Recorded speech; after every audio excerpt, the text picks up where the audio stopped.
Nick Caserio joins us here in the Hyundai Texans radio studio. Nick, I know it's just one part of the process, the draft, undrafted free agents, but after the weekend went, how did you feel things went for you overall as a team, as an organization? First off, good to be here. Thanks for having me. Overall, I think we made some progress. Felt like we added some players that are going to help our team in some capacity. So a lot of people were involved in the process. Scouting department did a phenomenal job of keeping things organized. Had a lot of information that we were able to process through. I'd say our draft room's pretty open. We kind of talk through kind of each situation and each scenario kind of in real time. So just try to keep it moving and try to make good decisions. And hopefully we've been able to accomplish that, over the last 3 days or however many it was. Yeah, it's about time you got back in studio. What have you been doing? Seriously, come on. Wasting my time, I guess. I don't know about that. Nick, if you don't mind, can you take us through the kind of your thought process on trading down from 25 to 34 and kind of what you guys – I know you mentioned in your press conference that you were doing a lot of work, maybe more work than in other drafts. Kind of what was going on and kind of what was the thought process of moving 25 to 34? Yeah, it's funny. I didn't realize until after the fact I didn't even go down and grab like the sushi that they had out on Friday night because I was in Thursday night because I was in the draft room the whole time. But no, we kind of looked at some different scenarios. We were positioned down there at 25. Yeah. There was a couple situations, opportunities where if we could maybe move up, to the top of the draft, not the top of the draft, but move up a little bit, either pick at 25 or move back, and it's always based on kind of a pool or a pot of players. So once we kind of got down there in the 18, 19, 20 range, we were kind of looking at, had a few players that potentially could have factored in. But even before that, there was a couple trade scenarios that were presented to us that we started to mull a little bit. And then when we got to the actual pick 25, there was a few players that were on the board that we would have felt comfortable taking. We had three different trade scenarios that were on the board at that time. They were kind of weighing. And then when we factored everything in, we ultimately decided just moving back to 34 and picking up the couple extra thirds was the right thing to do at the time. So once we made the move, there was an opportunity or two where if we can get back in maybe in the bottom a little bit and grab a player, great. If it works. If it didn't, no worries. Then we'd be prepared to pick really. We felt we were probably going to pick that second pick on Friday at 34, which is the second pick. Cleveland was going to pick first more than likely, and then we were more than likely going to pick. And then after that, then it was an amalgam of like a lot of different things that could happen. You have to think quickly on your feet, no doubt. And I know you probably played out every possible scenario, right? How important is it to not fall in love with one possible move or possible play? No, Mark, it's a really big part of it. So I think that goes back to understanding the players and being comfortable with a certain level of players. And if you lose out on this one, all right, if we go to this next group, are we comfortable? All right, here's our options. And that's where it goes to supply and demand. How far you move back could affect whether or not you actually consummate a trade or not. So you try not to get emotionally tied to one particular player. You understand the player. You've graded the player. He has a certain role or value for your team, or you think. If you have the opportunity to draft him, great. If you don't, then you just kind of move on to the next thing. And we were doing that really Thursday, Friday, and even into Saturday as well. I know there's a little bit of a gap for us once we traded back in with the Marks pick, but then we didn't have a fifth-round pick. We had the sixes and the sevens. So even at that stage, we were kind of maneuvering around a little bit, and there were some players, okay, here are the next 3 or 4 that are up. Okay, you lose one. All right, then you go to the next group. So you just have to just continually keep the ball moving. Nick, how much – I'm trying to make sure I say this right. How much is the draft sort of like a game in a sense that you got to be super prepared, but you got to be willing and able to move when something happens that maybe you didn't see happen? Like, for example, when you moved back up in the second round to get Tay Ursary, that was something that Mark and I talked about, that it felt like between 28 and 50, where you were 25 and 50, whatever, you maybe would have felt more comfortable maybe getting into the 40s. Is it kind of like a game in a sense, like you got to be prepared, but you got to be willing to strike when the iron is hot? Very much so. D'Amico and I have talked about this. You go into the game gets started, and then what's going on around you, what happens, okay, this changed, you got to make a modification, you have to make an adjustment. I would say specifically in that situation, we were 34, and then we had a little bit of a gap until the next pick. We had a couple extra thirds. So depending how far back you are, there's a shot you're going to lose a certain pool of players. So we felt if we could probably get into the middle there somewhere in that second round, there was an opportunity for us to grab a player that we had graded at a certain level that we felt good about, which I would say that was probably the impetus for the move to get Tay and to draft Tay. So that's kind of how that one came to fruition. It's got to be tough to decide now. Now is the time to do it, right? Because you mentioned a pool of players, because if you missed out on Woody Marks or whoever the player might be, there has to be another one for you to take. Yeah, and there has to be a willing trade component on the other side. Right. So let's start with that team. They're not interested. Go to the next team. I think we ended up trading with Vegas at 48, whatever that was. So for some reason they didn't do it. Then you go to the next team and try to figure out. Then if you lose that player, all right, do you want to continue to trade and go back in? Maybe there's a different entry point. So those are all things that you weigh. But to your point, John, it's very much like a game. You're prepared. You think it's going to happen a certain way. While something changes, then you have to adjust in turn as well. Yeah, absolutely. I'm glad you're not a bitter guy and that you still deal with Matt Campbell, even though he went to Mount Union. You know, you being John Carroll, Mount Union all those years. I'm glad that you still deal with him. But this is one of the questions that Josh and them had me ask you in the video we did for Iron Sharpens Iron about relationships, and especially those at the head coach level. You draft two guys from Iowa State. I'd imagine that the relationship with Matt Campbell was really important, but also the fact that you could trust what he was telling you, that you do draft both of his Iowa State receivers. No, it's a huge part of it. And we're in the information gathering business, and they're trying to present a player in a certain fashion. And a lot of times the information is accurate. It doesn't mean that's not accurate, but sometimes a coach or someone else might say one thing, and then it's purported to be maybe a little bit something different. So you kind of have to sift through it because they want their players to succeed. They want what's best for their players. But the relationship that Coach Campbell and I have goes back, a long way, not necessarily to Mount Union, right, but Matt and I have a good working relationship. I have a lot of respect for how he runs his program and the success that he's had at Iowa State, and even going back to Hutch, however many years ago that was. We talked about Hutch, and everything that he said about Hutch has come to fruition. So when that happens, you can put a lot of stock in what that individual has to say about particular players. What about the USC connection here? Two more players from USC after Kalen last year, and I know there's some familiarity there overall. For sure, yeah. I mean, Coach Riley has done a good job with that program. Now, it's interesting. Some of these players were like Woody was a transfer, is only a one-year player. But even going back to Jay Lynn and Kalen, yeah. So Kalen was there last year. They have a little bit of a relationship. They play kind of two different positions. Jalen was a player like where you saw the skill, good athlete, runs well, has some quickness, has some toughness. He was a player that we brought into NRG as part of our 30-man visit process, and just to kind of continue to gather information there. And then Woody, he kind of fit, Riley's offense there fairly well, was very productive with the opportunities that he had this past season. So that was a situation where going what you said a little bit earlier, we didn't have a fourth, we didn't have a fifth.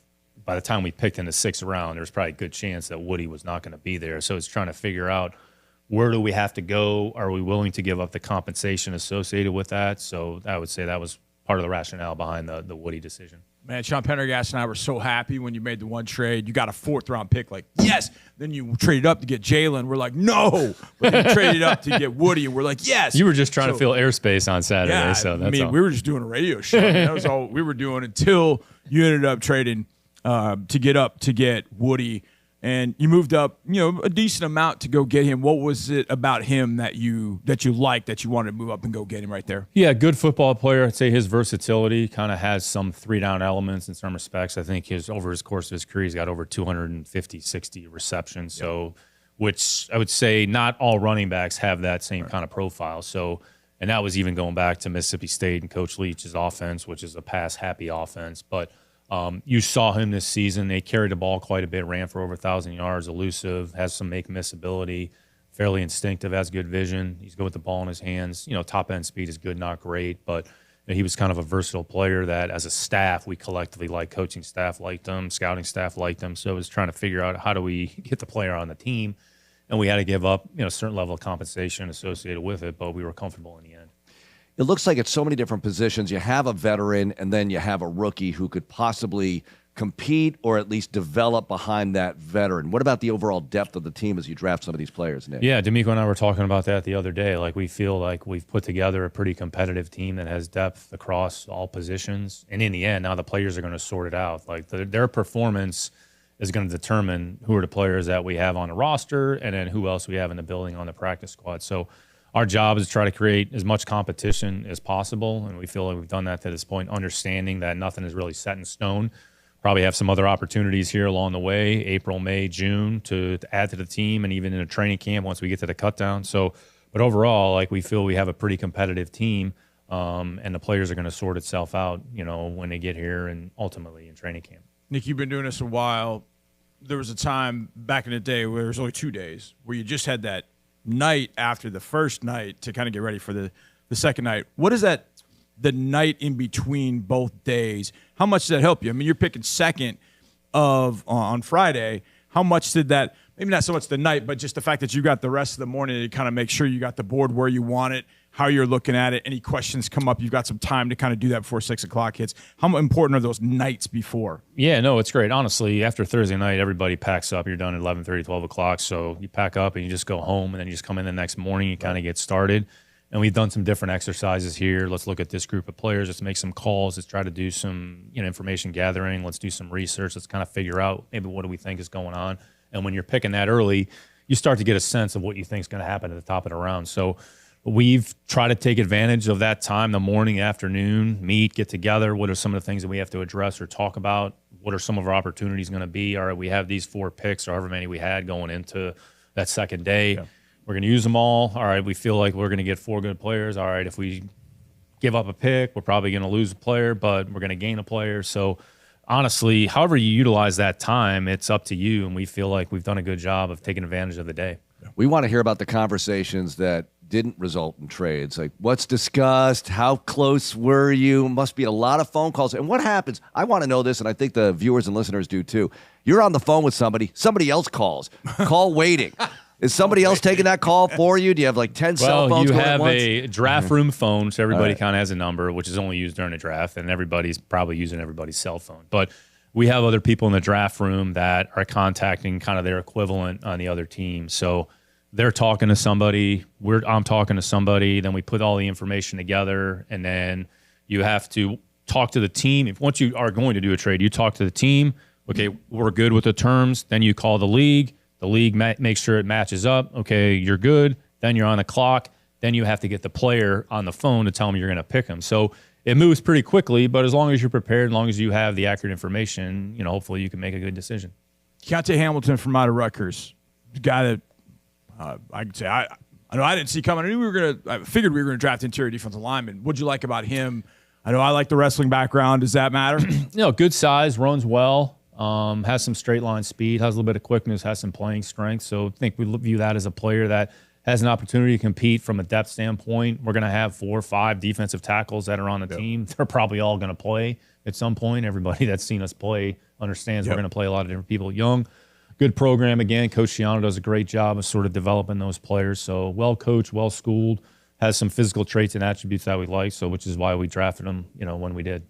Nick, this has been a big topic in the offseason, offensive line, as you've made many changes here. You draft Ursary, and you said moments ago, sometimes you let the players sort it out themselves. Is that the case here in a way? Because I know you have a lot of possibilities with that front 5. Yeah, for sure. Have a lot of confidence in the players in our building. Some players have been in our system. Other players haven't been in our system. So that's what the spring is for, kind of put the foundation in place. And once we get into training camp, we'll kind of see how the competition goes. Some players inside can play all 3 all 3 spots. Other players are kind of one-position players. Tackles are tackles. Some have guard flex.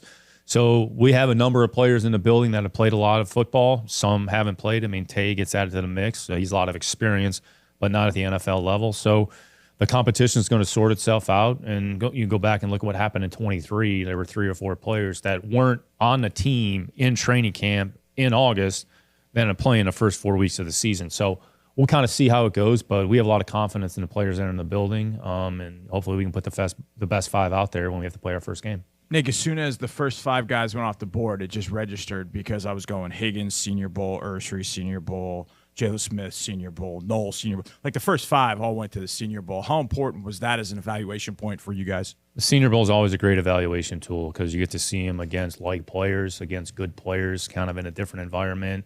It's really, you're focused on sort of the individual drills, the one-on-ones. Those are the big things, 7-on-7, a team, bits and pieces of it.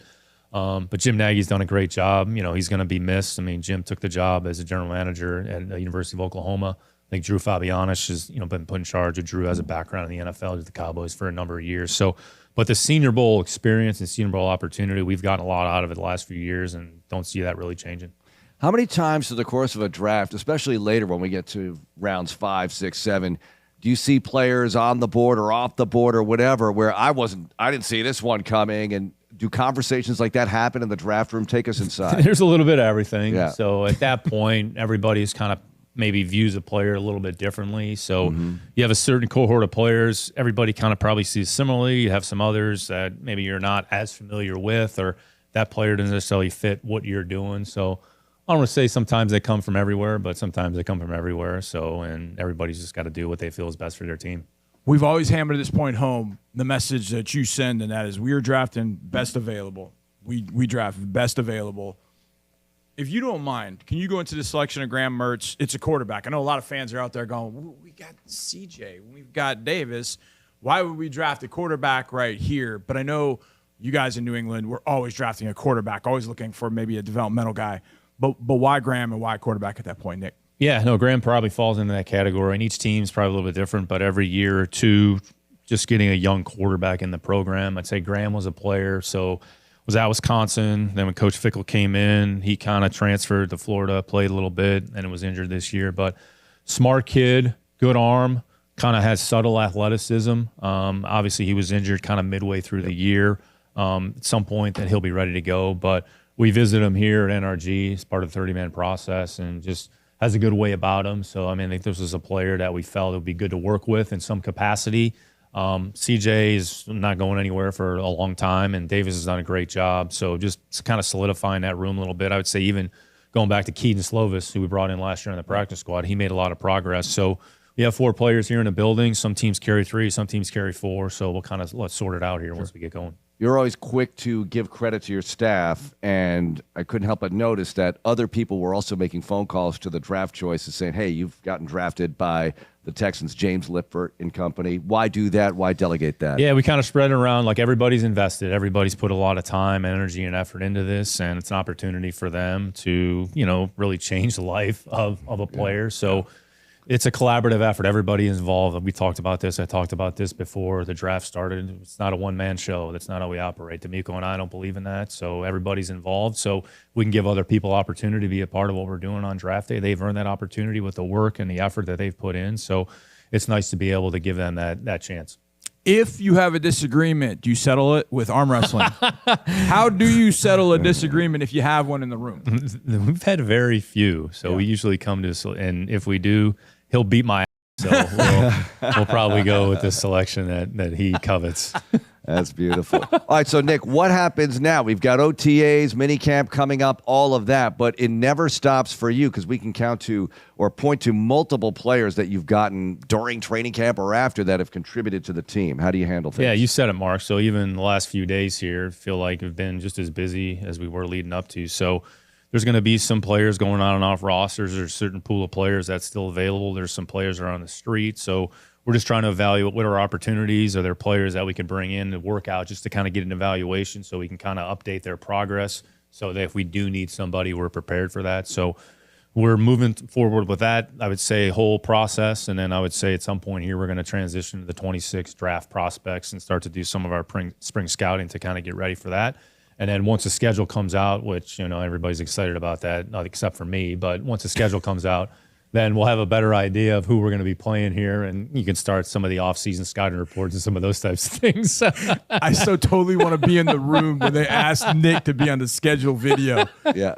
Wait, it's never happened yet, so I don't think it will happen. Schedule video? Yeah. All right, so I'm not saying you're old, but you've been in the league for 2.5 decades now, Nick. I'm old. I'm He getting said there. it. I didn't. So how has the draft room changed over those 2.5 decades in the NFL? Wow, the technology is a big part of it, kind of how the draft rooms are set up. I would say who the people that are in there has probably changed through the years. Some are smaller, some are bigger. So we're kind of including everybody here. It's a little bit different than maybe, some other teams have done it. But so I'd say the technology is a big thing. We went away from the tags this year on the board begrudgingly. So I was like the last of the Mohicans on that. But we survived. adapt and adjust. So, I mean, I no think more pulling the magnet everything's off? becoming very digitized and very technologically based. So I'd say that's probably the biggest changes that have taken place. So But- no taking a magnet off No when magnets. the guys. Yeah, no more magnets. Throwing it on I there. can, see No where, I magnets. can see where that would be tough. I've got one more for you because the video is out. Frank Ross, John Carroll, Hall of Famer. What about that? Your special teams coordinator gets into the Hall. Yeah, it means we had a pretty bad program that Frank had. No, Frank was a really good player. He was like, I don't know if he still is, but he was all-time leading receiver. So it's a great honor for Frank. I mean, nobody put more into the program that John Carroll than Frank did. Nobody's put more into our program here in Houston since he's been here. And he does a lot of great things, not only for our team, but in the community as well. So for him to be recognized, it's a great honor, and he deserves it. So we were happy to be a small part of that. So he earned it, and I'm sure he'll be excited in October when it's official. He had more catches than McDaniels? Way more. Yeah, Okay. he had way more. You didn't throw the ball as much back then? All right, Nick. Thanks a lot for joining us. Congrats on the draft. Thanks, fellas.